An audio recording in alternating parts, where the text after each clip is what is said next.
तो अस्सलाम वालेकुम परदेसी भाइयों। आज का वीडियो बहुत इंपॉर्टेंट होगा उन लोगों के लिए जो लोग भी मुझसे फेसबुक, इंस्टाग्राम पे या फिर यूट्यूब के कमेंट में अपना सवाल करते हैं फाइनल एग्जिट, ह्रूफ, मतलूब, फाइनल छुट्टी से रिलेटेड। ठीक है, तो इन सारे सवालों को करते हैं जो मेरे पास टाइम नहीं होता है, इसलिए मुझे ये वीडियो बना करके उनको इस वीडियो के थ्रू उनको जवाब देना पड़ता है। तो आज की इस वीडियो में आपके इन्हीं सारे कमेंट को क्लियर करूँगा, जो आपका डाउट होता है उसको क्लियर करूँगा। तो इस वीडियो को फुल वॉच करें, हो सके इसमें आपका भी कोई सवाल छिपा हो जो आपको जानना ज़रूरी होगा। तो चलिए वीडियो को करते हैं स्टार्ट। यहाँ पे एक मेरे भाई का सवाल है, भाई कफाला करवाने के लिए पासपोर्ट होना ज़रूरी है? नहीं, देखिए पासपोर्ट अगर आपके पास नहीं भी है तो भी आपका कफाला हो जाता है। ऐसा कोई ज़रूरी नहीं है कि पासपोर्ट होना ज़रूरी है आपके पास। आपके पास सबसे जो इम्पोर्टेंट चीज़ होता है कफाले के लिए वो होता है इकामा। अब इकामा ना हो तो वो अलग बात है, लेकिन अगर इकामा वैलिड है चाहे एक्सपायर, दोनों कंडीशन में आपका कफाला हो जाता है, पासपोर्ट की ज़रूरत नहीं पड़ती है। लेकिन जब आपका कफाला हो जाए तो फिर आपको आपका पासपोर्ट निकलवाना ज़रूरी है। अगर कफील कंपनी आपका पासपोर्ट रख लेता है, नहीं देता है, तो उस सूरत में आप सिर्फ ये करें कि अपनी एम्बेसी में जाकर के कंप्लेन करें कि भाई मेरा पासपोर्ट चोरी हो गया है। चाहे इस तरह का कोई भी एक झूठा बात बोल दें, जो ज़्यादा बेहतर होता है, क्योंकि सच सुनना किसी को पसंद भी नहीं है। सच सुनने पे बहुत सारे सवाल भी हो जाते हैं, जो कि मेरे लिए या आपके लिए बहुत परेशानी हो जाता है उन सारे मामलों में। तो इसलिए आप वहाँ पे सिंपली ये जाके बोले कि भाई मेरा जो मेरा पासपोर्ट है वो चोरी हो गया। तो उसमें आपको कुछ फ़ाइन आता है, कुछ फ़ीस होता है, वो पे करेंगे, आपका पासपोर्ट री इशू होकर के आपको मिल जाता है। और जो पुराना पासपोर्ट होता है वो कैंसिल हो जाता है, गवर्नमेंट कैंसिल कर देता है। तो ये सबसे बेस्ट है मेरे नज़र में आप लोगों के लिए पासपोर्ट को निकलवाने के लिए। ठीक है, चलिए देखते हैं दूसरे कमेंट को। यहाँ पे एक मेरे भाई का सवाल है, भाई माई इकामा expire 1 years but contract valid 1 years, can I take transfer now any company? हाँ भाई, अगर आपका इकामा एक्सपायर है, आपका कॉन्ट्रैक्ट 10 साल वैलिड क्यों ना हो, अगर आपका इकामा एक्सपायर है, डेट्स इट, ईजिली आप अपना कफाला लो, किसी से पूछने की जरूरत नहीं। लेकिन एक चीज़ यहाँ पे याद रखें आप लोग, मैं तो हर बार बता देता हूँ, लेकिन ये एक इम्पॉर्टेंट बात चीज़ है जो मैं आपको इस वीडियो में बता रहा हूँ कि अगर आपका इकामा भी एक्सपायर होता है तो कुछ बंदों का जो है कफाला नहीं हो रहा है। उसका रीज़न मैंने जो देखा है उसमें आपका वर्क परमिट वैलिड रहता है, किसी का 60 दिन है, किसी का 90 दिन है, जो भी है। तो जब आपका इकामा एक्सपायर हो, अगर आपका कफाला नहीं हो रहा तो इस चीज़ को ज़रूर चेक करें कि आपका वर्क परमिट कितने दिन वैलिड है। अगर वर्क परमिट वैलिड होगा तो भी आपका कफाला कुछ जगहों पे मैंने देखा कि नहीं हो रहा है, तो हो सकता है इस वजह से भी ना हो। तो आप लोग अपना वर्क परमिट चेक कर ले। जब आपका वो वर्क परमिट एक्सपायर हो जाए तो फिर आप इजीली अपना कफाला ले लें इकामा एक्सपायर पे, कोई दिक्कत नहीं है। ठीक है, चलिए देखते हैं दूसरे कमेंट को। यहाँ पे एक मेरे भाई का सवाल है, भाई मेरा मतलूब है, घर कैसे जाएं? देखिए अगर आपके ऊपर मतलूब है तो ऐसा नहीं है कि मतलूब पे आप इजीली ट्रैवल कर सकते हैं, क्योंकि सऊदी अरेबिया में ट्रैवल को बैन कर दिया जाता है मतलूब के केस में। ना तो आपको एम्बेसी डिपोर्ट करेगा, ना तो आपको पुलिस शुरता डिपोर्ट करेगा, ना तो आपको मकतब अमल डिपोर्ट करेगा। उसका सीधा रास्ता ये है कि आप पहले जाए मकतब अमल जाके कंप्लेन करें कि मेरे ऊपर कंपनी या कफील ने मतलूब लगाया, वो भी झूठा है। अब देखिए कंप्लेन करने का फ़ायदा ये होगा कि अगर उसके पास कोई लीगल पेपर होगा जिस पे आपने साइन या थंब किया होगा, थंब इंप्रेशन किया होगा, तो फिर आपको मतलब वो साबित कर सकता है। लेकिन अगर इस तरह का कोई पेपर पे आपने ना साइन किया है ना थंब किया है तो फिर वो मतलब साबित ही नहीं कर सकता, जिस वजह से वो केस जो होता है आपके फेवर में आ जाएगा, मतलब भी हट जाएगा, आपका एग्जिट भी लग जाएगा। अगर आपको एम्बेसी मकतब अमल में प्रॉब्लम होता है तो आप अपने एम्बेसी में जाकर इस चीज़ कंप्लेन कर सकते हैं कि मेरे ऊपर कंपनी या कफील ने मेरे ऊपर झूठा मतलब लगाया है। तो उसमें ये फ़ायदा होगा कि एम्बेसी आपका हेल्प करेगा इस मामले में, आपका मतलब का केस लड़ने में, क्योंकि लास्ट ऑप्शन आपका एम्बेसी होता है, क्योंकि एम्बेसी ही का ये काम है यहाँ के एक्सपर्टीज़ जो उनके मुल्क के बंदे हैं उनको यहाँ से सेफली यहाँ से डिपोर्ट करवाना। तो इस मामले में वो सबसे ज़्यादा मदद करते हैं इस मामले में। ठीक है, तो जो लोग भी मतलब के केस में फेस में हैं तो वो लोग एम्बेसी सबसे पहले जाके विजिट करें, तो ये आप लोग के लिए बेहतर होगा।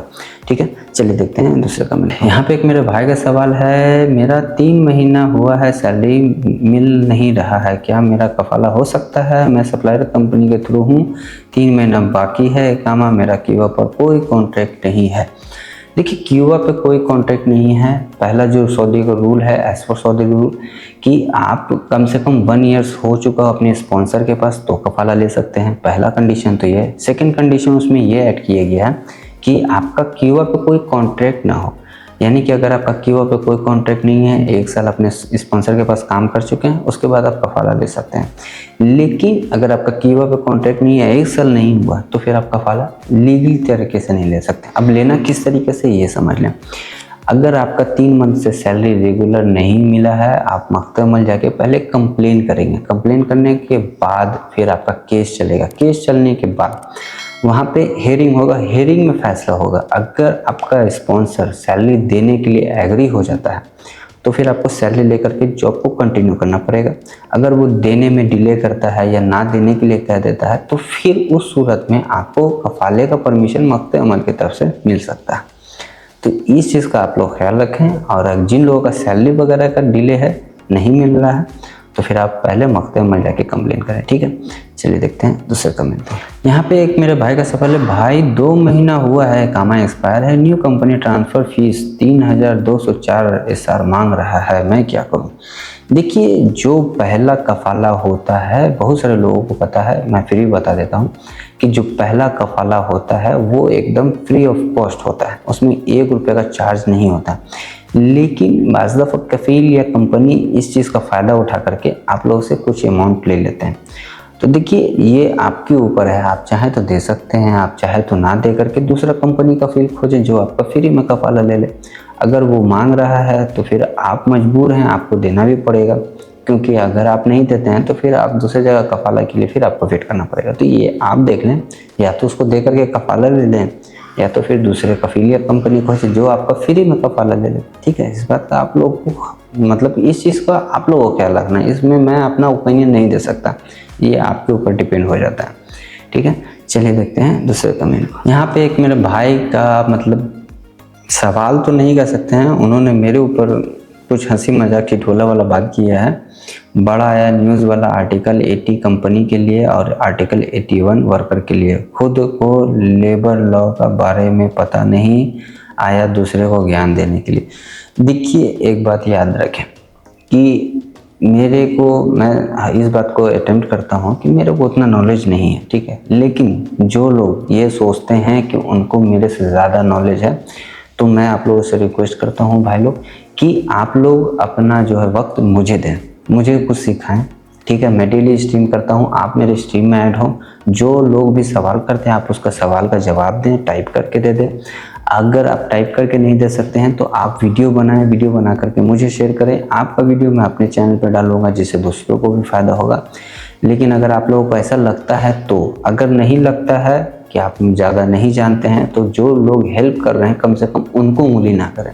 ठीक है, तो ये चीज़ आप लोगों के लिए बेहतर होगा मेरे भाई लोग। अगर आप लोगों के पास ज़्यादा नॉलेज, जिन लोग भी ऐसा सोचते हैं कि मेरे से ज़्यादा नॉलेज है आप लोगों के पास, तो मोस्ट वेलकम मेरे चैनल पे। ठीक है, आप वहाँ पे आकर के अपने ज्ञान को बांटें, अपने नॉलेज को बांटें, दूसरे तक पहुँचाएं, दूसरे का फ़ायदा दें, दूसरे को प्रॉफिट दें, दूसरे का हेल्प करें। अपना कीमती वक्त निकालें, 2-3 घंटा 4 घंटा डेली का, और दूसरे का मदद करें। फिर मैं देखता हूँ कि आपका नॉलेज कहाँ तक है, कहाँ तक पहुँचते हैं। ठीक है, तो जिन लोगों को भी इस तरह का बात है, जिन लोगों को ये सोच है, मोस्ट वेलकम। मैं आपको पूरी छूट दूंगा अपने यूट्यूब चैनल पे। आप डेली स्ट्रीम करें, डेली बात करें, वीडियो बना के मुझे भेज दें, मैं आपका वीडियो अपलोड करता चला जाऊंगा। ठीक है, चलिए देखते हैं दूसरे कमेंट। यहाँ पे एक मेरे भाई का सवाल है, हुरूफ ना हो तो फाइनल एग्जिट लग जाएगा। देखिए, हुरूफ ना होगा तो फाइनल एग्जिट इलीगल लगेगा, ये तो अच्छी बात है। लेकिन हुरूफ ना होगा तो फाइनल एग्जिट आपका स्पॉन्सर ही लगाएगा, ऐसा नहीं कि बाहर से कहीं से भी लग जाएगा। एकामा वैलिड पे अगर एक्सपायर होगा तो फिर कहीं से भी लग जाएगा, वो उसका दिक्कत नहीं है। चाहे मक्ते अमल लगा दे, चाहे एम्बेसी लगा दे, चाहे एजेंट से लगवा लें। और देखिए, जो लोग भी मेरे भाई लोग इस तरह का सवाल करते हैं, यार देखिए, मैं बार बार करता हूँ, बार बार हर वीडियो में आप लोगों से रिक्वेस्ट करता हूँ कि इतने सारे को जो सवाल आप लोग करते हैं, 3 सारे सवाल को जवाब देने में ही जो है बहुत सारा वक्त निकल जाता है। तो इन सारे सवाल को बचा के रखें, और जो डेली मैं सऊदी के टाइम से यूट्यूब पे लाइव स्ट्रीम करता हूँ, वहाँ ऐड होकर के अपने सवाल को कर लिया करें। वहाँ पे आप अगर आप सवाल करेंगे तो वो ज़्यादा बेहतर होता है, क्योंकि यहाँ पे आप अगर आप एक सवाल करते हैं तो मैं एक सवाल का ही जवाब दूंगा। लेकिन वहाँ पे आप जितना मर्जी चाहें आप अपना सवाल कर सकते हैं, मैं उन सारे सवालों का जवाब उसी टाइम दूंगा। ठीक है। तो आप लोग वहाँ पे ज्वाइन हो जाया करें मेरे भाई लोग, ठीक है। तो आज की इस वीडियो में मैंने इन्हीं सारे सवालों को कंप्लीट करने का कोशिश किया है, जो आपका डाउट था उसको क्लियर करने का कोशिश किया है। फिर भी अगर आपका कोई डाउट रहता है तो स्ट्रीम में ऐड हो जाया करें और ऐड होकर के अपने सवालों को कर लिया करें। तो आई होप कि मेरे वीडियो आपको पसंद आया हो, और पसंद आया है तो एक लाइक ज़रूर दे दिया करें, और अगर आप चैनल पे पहली बार आए हैं तो चैनल को सब्सक्राइब जरूर कर लिया करें, और इस वीडियो को ज़्यादा से ज़्यादा अपने दोस्तों फैमिली के साथ भी शेयर करें, ताकि जो लोग भी सऊदी अरबिया में हैं, परेशान हैं, उनको सारी चीज़ों का पता चले और उनको हर तरीका भी मालूम हो। तो चलिए फिर मिलते हैं नेक्स्ट वीडियो में एक नए टॉपिक के साथ, एक नए अपडेट के साथ। तब तक के लिए